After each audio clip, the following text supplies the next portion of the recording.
Students, now we are going to discuss some numericals or problems based on Henry's law. First problem, Henry's law constant for a gas CH3Br is 0.159 mole per dm cube per atmosphere. Numerical solve करते समय आपको कुछ steps follow करनी पड़ेगी, already हमने discuss किया है। सबसे पहले ये देखना कि what is given in the numerical, जो डेटा दिया है उसको आपको लिखना पड़ेगा। तो देखिए न्यूमेरिकल पढ़ने के बाद पता चल रहा है कि हेनरीज लॉ कांस्टेंट दिया है। नाउ सी हियर, सबसे पहले हम सॉल्यूशन गिवन लिखेंगे।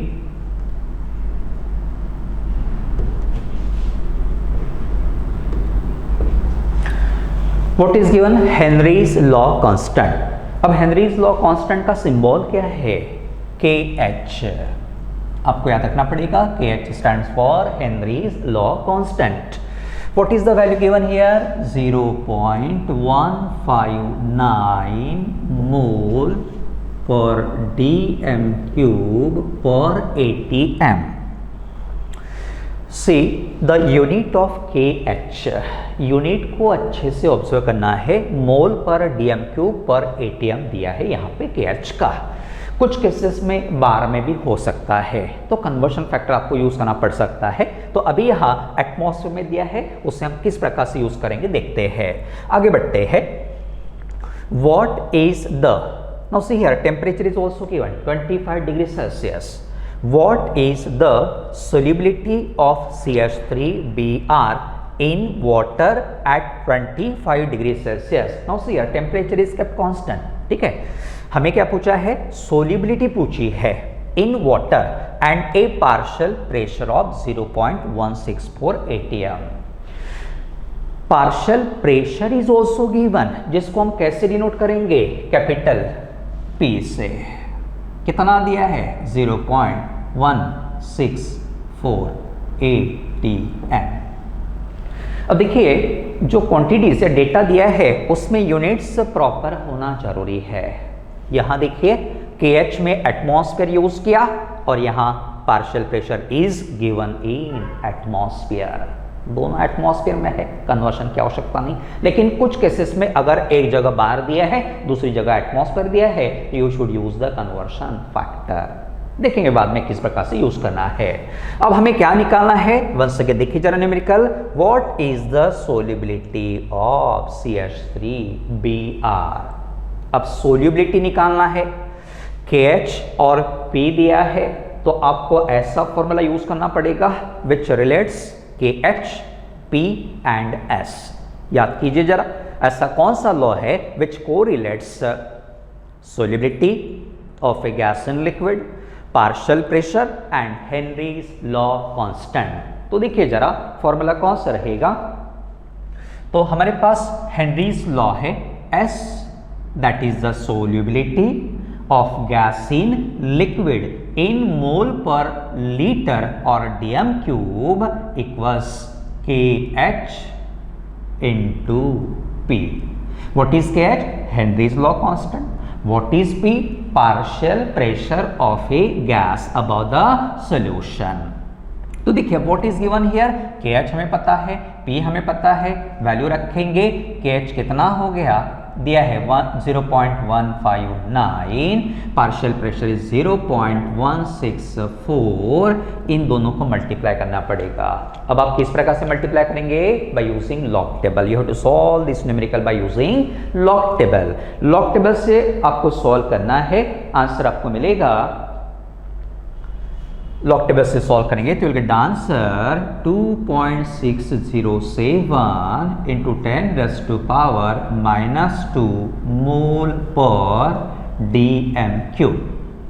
एटमॉस्फेयर कैंसिल आउट होगा, मोल पर dm क्यूब बचेगा। इसको आप इस प्रकार से भी लिख सकते हो 2.607 into 10⁻² molar.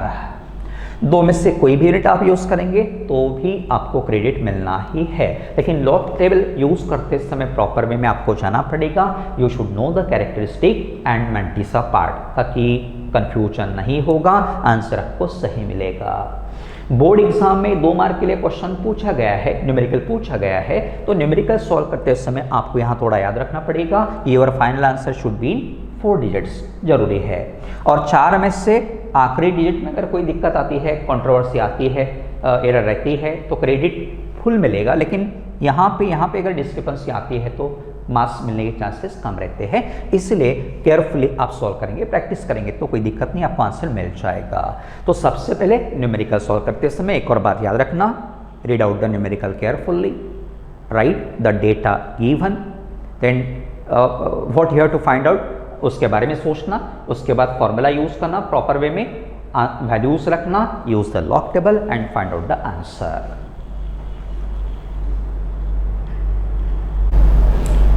Second problem, fish generally needs O2 concentration in water at least 3.8 milligram per liter for survival। मतलब कि फिश को जिंदा रहने के लिए इतना कंसंट्रेशन लगता है ऑक्सीजन का, 3.8 मिलीग्राम पर लीटर दिया गया है। Then what partial pressure of O2 above the water is needed। मतलब आपको क्या फाइंड आउट करना है, पार्शियल प्रेशर ऑक्सीजन का, सिंबल क्या रहेगा, capital P। For the survival of fish given solubility of O2 in water at 0 degree Celsius and 1 atm partial pressure is 2.2 into 10⁻³ मोल पर litre. तो अब देखिए जरा यहाँ क्या क्या दिया है, हमें देखना पड़ेगा। तो सबसे पहले सोल्युबिलिटी दी है ऑक्सीजन की, जिसको हम कैसे डिनोट करेंगे, सॉल्यूशन गिवन, सोल्युबिलिटी का सिंबल S, क्या रहेगा वैल्यू 2.2 into 10⁻³ मोल पर लीटर, ठीक है। उसके बाद प्रेशर कितना दिया है, 1 atmosphere, pressure 1 atmosphere is given. इससे हम क्या निकालेंगे, KH।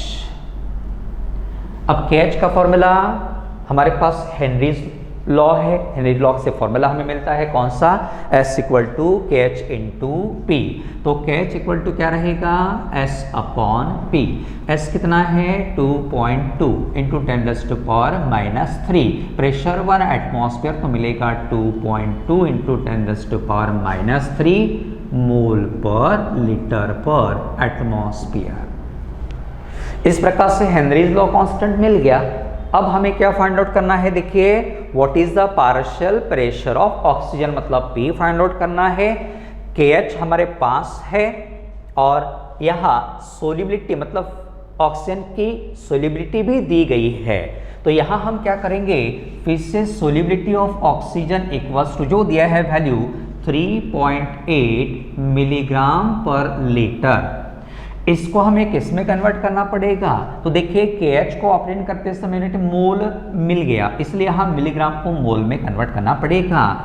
तो पहले हम मिलीग्राम को ग्राम में कन्वर्ट करेंगे, कितना होगा, 1 मिलीग्राम = 10⁻³ ग्राम रहेगा, पर लीटर हो गया, = 3.8 × 10⁻³ अब इस ग्राम को मोल में कन्वर्ट करना है, डिवाइड करना पड़ेगा this weight by molecular weight. अब ऑक्सीजन का मोलिकुलर वेट कितना है, ऑक्सीजन का एटॉमिक वेट 16 2 32, इसलिए यहाँ 32 लिखना पड़ेगा, बाद में ये कन्वर्ट होगा मोल पर लीटर में।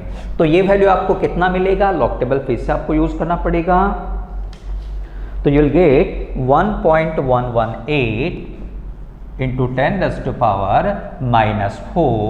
मोल पर लीटर। इस प्रकार से आपको सोल्युबिलिटी ऑफ ऑक्सीजन मिल गई है। उसके बाद पार्शियल प्रेशर का वैल्यू हम कैसे निकालेंगे, तो हमारे पास फॉर्मूला है कौन सा, partial pressure equals to solubility, इसको रीअरेंज करना upon KH। Solubility 1.118 into 10⁻⁴ upon KH कितना रहेगा, 2.2 into 10⁻³ तो यूनिट आंसर आपको मिलेगा 5.413 लॉग टेबल से फिर से आपको सॉल्व करना पड़ेगा इंटू 10⁻⁻2 और यूनिट जो रहेगा एटमॉस्फेयर। इस प्रकार से देखिए पार्शियल प्रेशर आपको निकालना पड़ेगा 5.413 into 10⁻⁻2 atmosphere.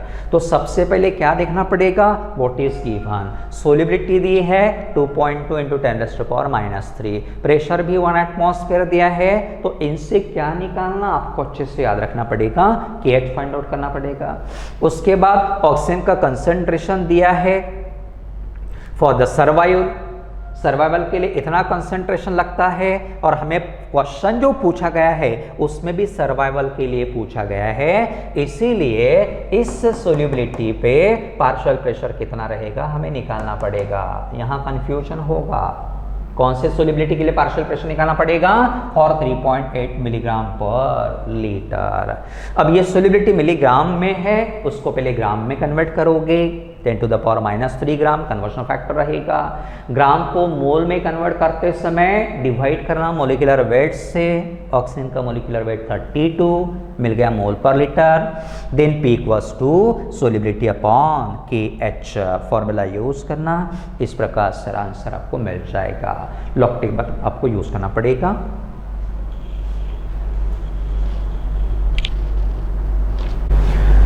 Third problem, A mixture of benzene and toluene contains 30% by mass of toluene। जो मिक्सचर दिया है it contains two substances, toluene and benzene। इस मिक्सचर का कंपोजिशन दिया है 30% by mass। मतलब क्या होगा हम एक्सप्लेन करेंगे। At 30 degree Celsius vapour pressure of pure toluene is 36.7 millimeter of Hg and that of pure benzene is 118.2 millimeter of Hg। अब दोनों के प्रेशर्स दिए हैं, इसलिए pure vapour pressure of toluene equals to कितना रहेगा, 36.7 millimetre of Hg। Vapour pressure of pure benzene equals to कितना दिया है, 118.2 millimetre of Hg। Then assuming that two liquids form ideal solutions. अब आइडियल सॉल्यूशन किसे कहते हैं, you should know the Raoult's law. The solution which obeys Raoult's law is known as ideal solution. ऐसा solution जो Raoult's law को obey करता है at all concentrations is known as ideal solutions. ठीक है ना। Calculate total pressure and partial pressure of benzene above the solution. अब total pressure हमें निकालना है तो उसके लिए हम राउल्ट्स लॉ का ही यूज करेंगे, लेकिन राउल्ट्स लॉ का यूज करने से पहले क्या दिया है थोड़ा सोचना। 30% by mass of toluene, what does it mean. तो मिक्सचर का या सॉल्यूशन का मास अगर हम 100 ग्राम लेंगे तो उसमें टोलुइन कितना रहेगा, 30 ग्राम। See here 30% by mass of toluene का मतलब क्या होगा, अगर सॉल्यूशन का मास 100 ग्राम लेते हैं तो टोलुइन का मास कितना रहेगा, 30 ग्राम रहेगा। Therefore हम यहाँ लिखेंगे mass of toluene equals to 30 gram, mass of benzene equals to कितना रहेगा। अब मिक्सचर का सॉल्यूशन का मास 100 ग्राम, उसमें से टोलुइन का मास 30 ग्राम, तो बेंजीन का मास कितना रहेगा, 100 माइनस 30 इक्वल्स टू 70 ग्राम। इससे हम नंबर ऑफ मोल्स निकालेंगे toluene. What is the formula, number of moles mass upon molecular mass, mass upon molecular mass और वेट। मास कितना है 30 अपॉन मोलिकुलर वेट टोलुइन का। What is the formula, toluene C6H5 CH3, तो molecular weight कितना मिलेगा? Carbon का atomic weight 12 into how many carbon total here 7 plus hydrogen का 1 into कितने हैं 8, कितना हो गया देखिए 12 7 जा 84 प्लस 8 92 ग्राम पर मोल। इसलिए यहाँ डिवाइड बाय 92 करना पड़ेगा। ये भी आप लॉग टेबल से सॉल्व करेंगे तो आपको आंसर मिलेगा 30/92 0.3260। Then number of moles of benzene हम इसी प्रकार से निकालेंगे। मास ऑफ बेंजीन कितना मिल गया देखिए, मास बेंजीन का 70 ग्राम upon molecular weight of benzene is 78। What is the formula of benzene? C6H6 use करना, मॉलिक्यूलर वेट निकालना। यहाँ आपको वैल्यू जो मिलेगा that will be 0.8974। Log table आप यूज करेंगे।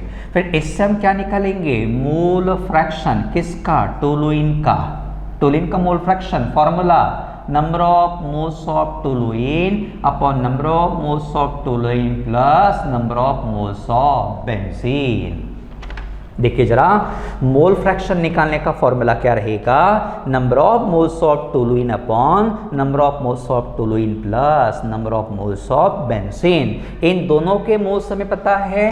टोलुइन का मोल्स 0.3260 अपॉन 0.3260 प्लस 0.8974।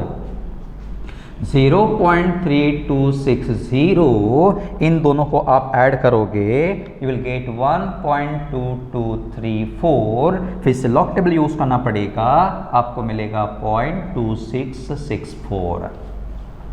इस प्रकार से मोल फ्रैक्शन ऑफ टोलुइन मिल गया। तो इससे हम मोल फ्रैक्शन ऑफ बेंजीन का यूज कर बेंजीन निकाल पाएंगे।